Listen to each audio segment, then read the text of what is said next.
Hello and good afternoon, students. This is our second, or I think third to the last topic for this semester. And for today, we are going to discuss the linear regression and correlation. Okay,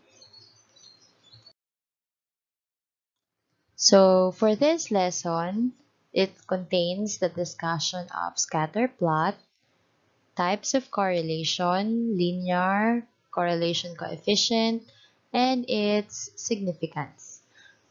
You will also encounter how to compute linear correlation coefficient using the technology. Okay, and at the end of this lesson, you should be able to collect,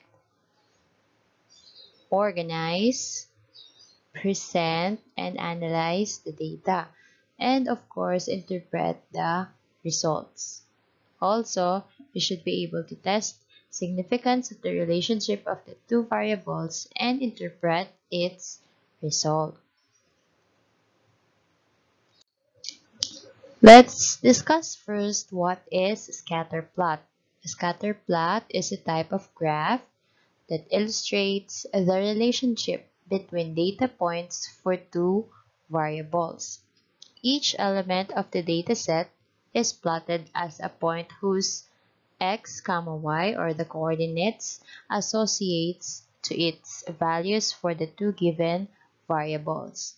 A scatter plot has a horizontal axis, or we may call it as x-axis, and the vertical axis, or we also call it as y-axis.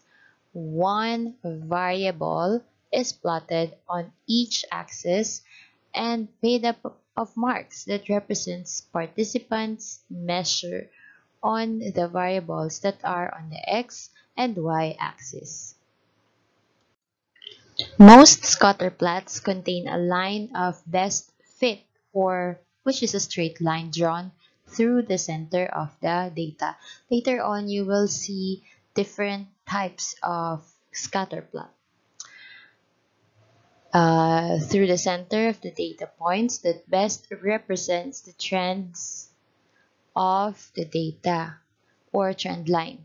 Scatter plots provide a visual representation of the two, which is correlation or the relationship between the two variables. Okay, let's take a look at this example. For example, here's the data and scatter plot that shows the height and the shoe size of 10 selected students in a class. So here is the table, and take a look of this graph.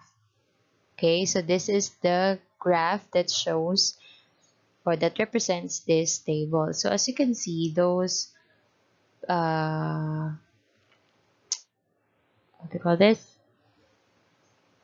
dots, or we call it a small square box to represent the data, and para ma-follow yung trend line ng plots, we had this straight line from the center of the data set. Okay, so as you can see, parang increasing ang ating data. Let's have here the definition of correlation. Correlation is the patterns or the relationship in scatter plots. All correlations have three properties. We call it as correlation by direction, correlation by form, and correlation by strength. To determine the strength of a correlation, you have to look for its numerical value, while the direction of the correlation is determined by the positive or negative relationship. Let's have here the correlation by direction. Positive correlation is like this graph. Both variables move in the same direction.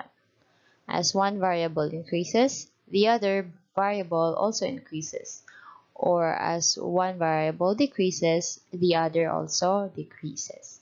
So, positive siya kapag same ang movement ng data ng two variables. It's either pataas or pababa.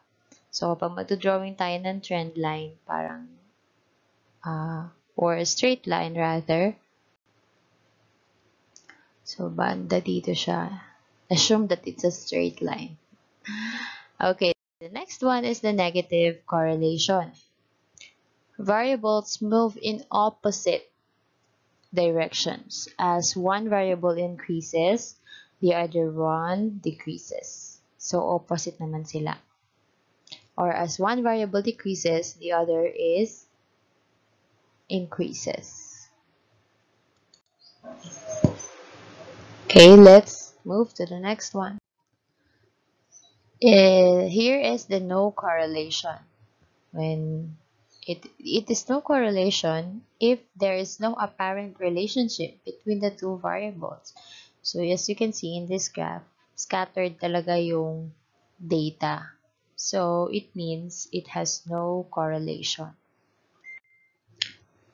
We have here the correlation by form, the linear and curvilinear.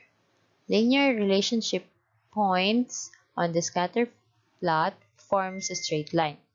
A relationship is said to be a linear if one variable increases or decreases at the same rate as the other variables. Pag sinabi naman natin curvilinear relationship, points on the scatter plot forms a curved line. Kaya nga siya tinawag na curvilinear. This is due to one variable does not increase at a constant rate and may be decreasing at the center point. Okay? Pag linear relationship, the relationship is said to be linear, either increasing siya or decreasing siya. When it is a curvilinear, the line forms a curved line. Here is the correlation by strength, or we also know it as correlation coefficient. It indicates how strong the relationship of two or more variables. The strength is determined by the numerical value. A correlation of 1, whether it's positive or negative, it is said to be perfect correlation kapag equal sa 1. When relationship is a perfect correlation, the data points lies directly on the line on its trend line. So, nasa mismong trend line siya. Okay? Yung mga points or yung scatter plot. The further the data are from the trend line, the weaker the relation, and the correlation 0 indicates no correlation. Okay, you will, the next slides, you will see the interpretation or table of interpretation of correlation by strength. So, yan. Either positive or negative siya. If it is closely or equal to 1, it is said to be perfect correlation. If it is closely or negative or approaching to 0 or equal to 0, it is said to be weak or no correlation. So please take note of this table. The correlation coefficient. To determine the strength of a linear relationship between two variables, we use the most common type of correlation coefficient statistical measure. We call it as Pearson R or Pearson's correlation. This means that the strength and direction of a linear relationship among variables. It cannot capture non-linear relationships between variables o yung kanina yung curvilinear. It also cannot differentiate between dependent or independent variables. To compute the correlation coefficient using Pearson's R, here is the formula. So, napakahaba niya. Please take note of this formula. And we symbolize the Pearson correlation by small letter r. So here is the meaning of the symbol, the N, the X, and the Y. Okay, so we just need the three variables, and then most of the symbols here are just summation or sum of those variables. If the linear correlation coefficient R is positive, as like what I've said, it's a positive correlation. In this case, if one variable increases, the other variable also trends to decrease. If it is positive, If R is negative, the linear relationship between variable has a negative correlation. If one variable increase, then decrease. Again, positive relationship siya, or positive correlation siya kapag positive yung R, and also if two variables will increase or decrease. Magiging negative correlation naman siya if ang sagot natin sa R is negative, and in that case opposite yung dalawang variables. Okay, so let's take a look at this example. The height and the shoe size of 10 selected students in a class. Here is the table. Let X be the height of the students and Y is the shoe size. So I have drawn here the frequency table. All we need to do is fill this up or complete it.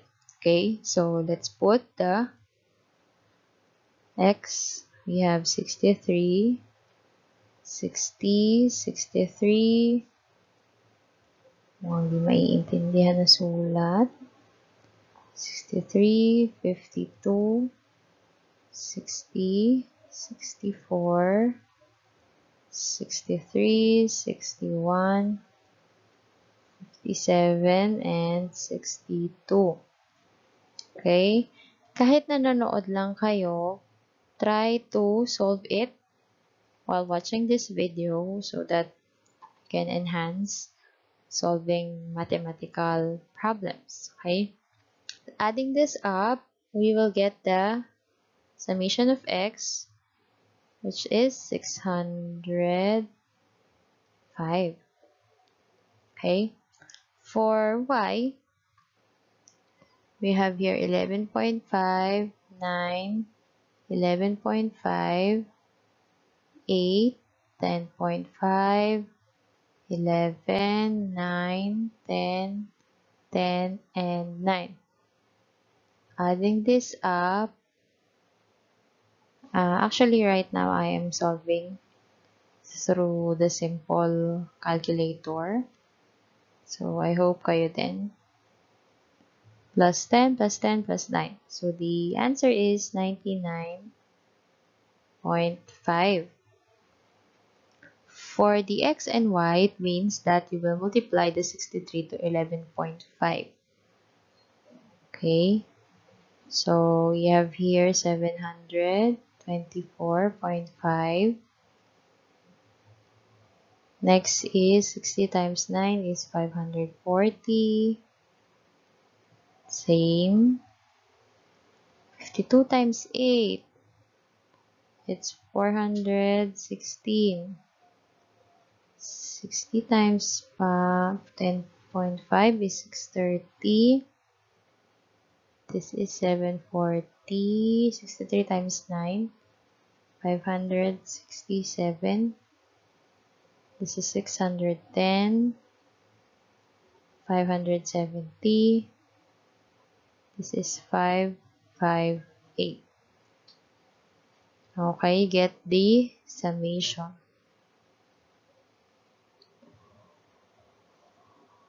So adding this up, we will have 6,444. 6,044. Okay, let's proceed to x squared. X squared is take a look of the column x and then square it. Okay, so we have here 3,969. Then 60 times 9 is 3,600. 63 times 11.5, same. 3,969. 52 times 8, it's 2,704. 60, no, 52 squared pala, sorry. 60 squared is 3,600. 64 squared, it's 4,096. 63 squared, same. 61 squared ay 3,721. Also, 57 squared, it's 3,249. And then, ang 62 squared natin ay 3,844. Adding this up, okay, let's add.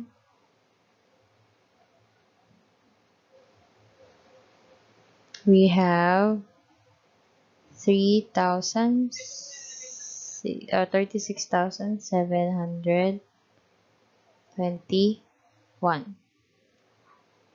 Let's proceed to y squared. So 11.5 squared. So this is 132.25. Yan, madali na yung 9. Same. 8 times 8 is 64. 10.5 times 10.5. It's 110.25. 11 is 121. 9 is 81. Syempre, ang 100, 181. Adding this up, we will get the summation of y squared. So this is 1,002.25. Okay, I'm trying to check it again. So I have 132.25 plus 81 plus 32 plus 64 plus 110, 121, 81, 75. It should be 75. Okay, so if just in case there's wrong in my table, because I'm trying to solve it like how you solve it. Okay, I'm just using a phone calculator, simple calculator.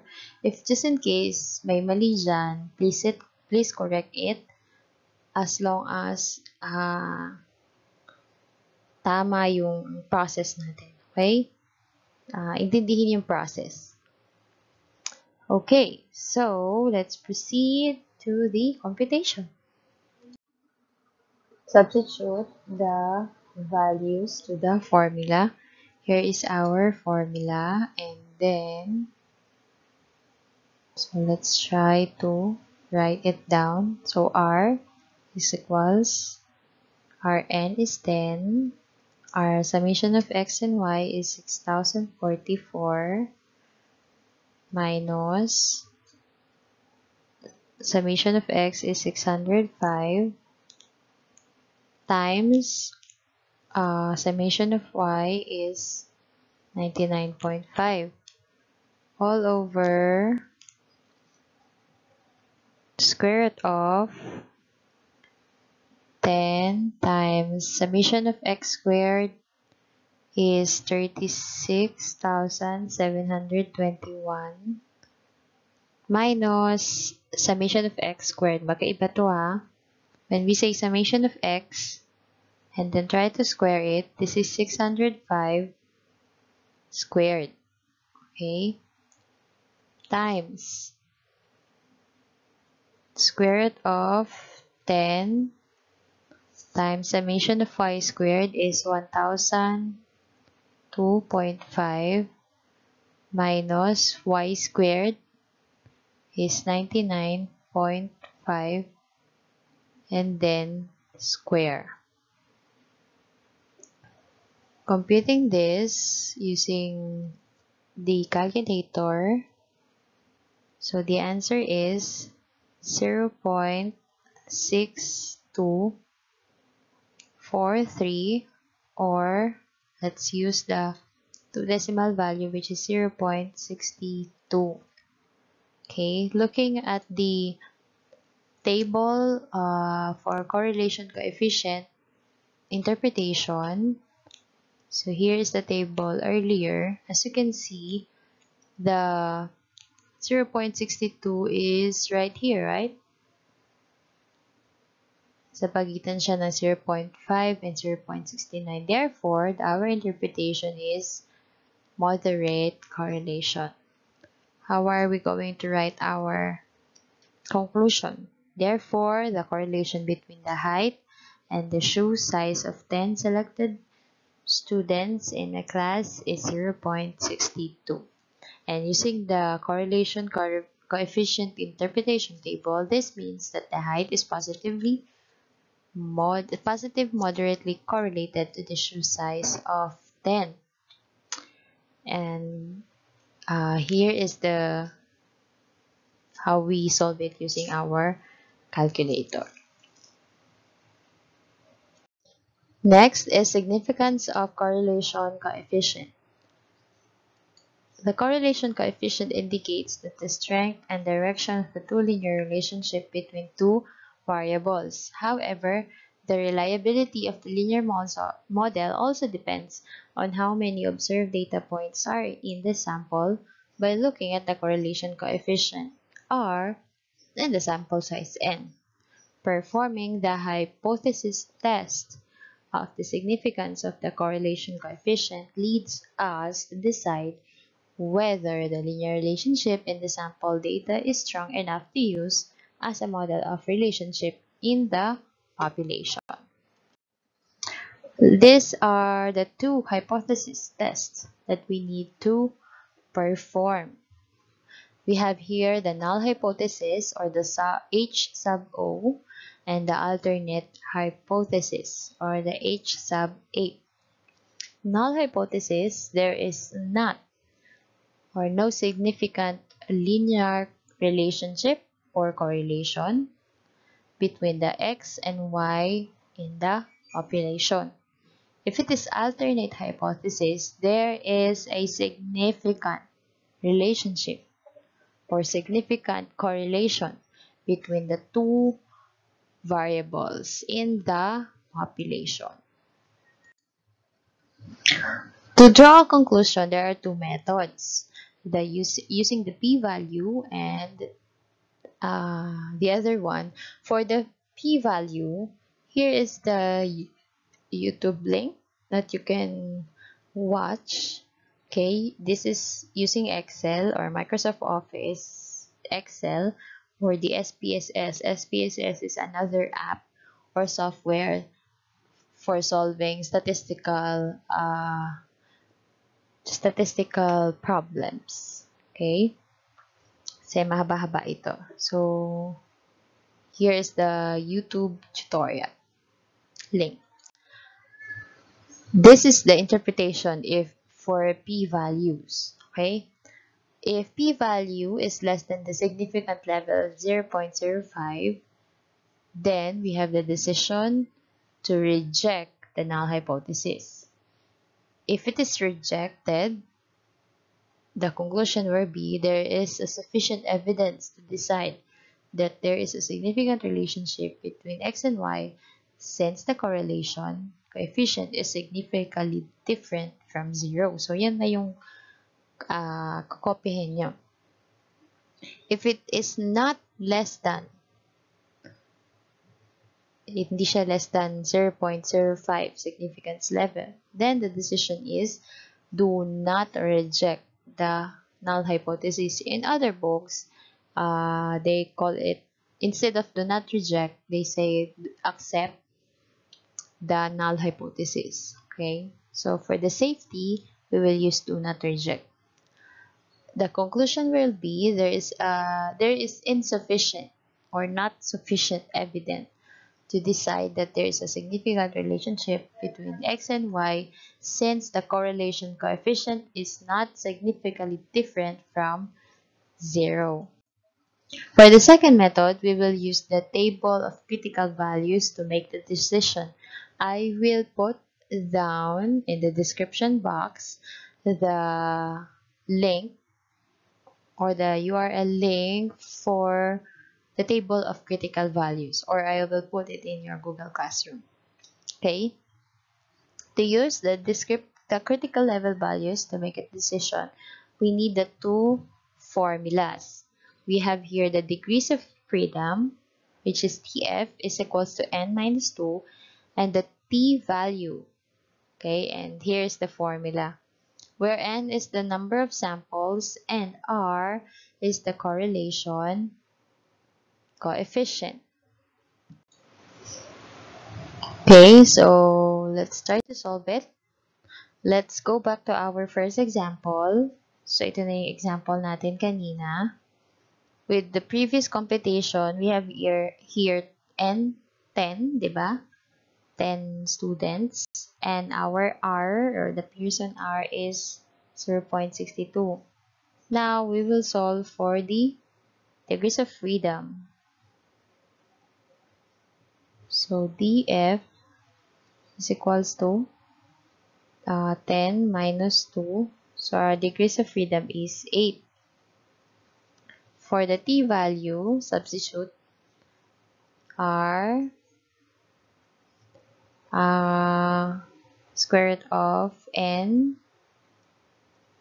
minus 2 all over 1 minus r, then square. So, computing all those in calculator, we have 2.83.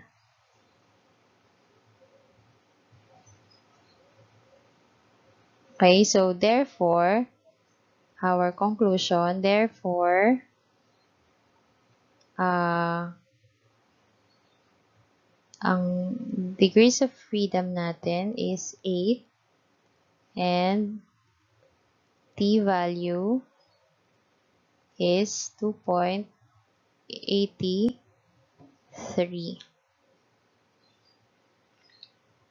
Okay, what is our interpretation? Okay, so our t value is 2.83, right? And ang df natin is 8. And the significance level natin is 0.05 or 5%. Looking at this table, okay, so this is the 8 and this is the 0.05. Tingin tayo sa two-tailed. Ay, sa two-tailed kasi itong taas is for one-tail. So, dito tayo 0.05 and then sa 8. Ang tatama sa kanya is 0.632. If we are going to draw this in normal curve, parang ganyan, di ba? This is the talaga ako pantay. This is the mean. For example, this is the positive 0.632 and the negative 0.632. Okay? Ito yan. Itong gitna na yan. Eh, yung ating critical value ay nasa labas. Nandito siya. 2.83. Right? So, if this is the accepted region, hanggang dito lang dapat, eh, nasa labas yung ating critical value. So it means that this is reject the hypothesis. What will be the interpretation? Looking at the table of the critical values, we will get the positive or negative 0.632 at level of significance of 5% or 0.5, which shows that the 2.83 is outside, nasa labas siya, like this one. Then the decision is to reject the null hypothesis. Okay?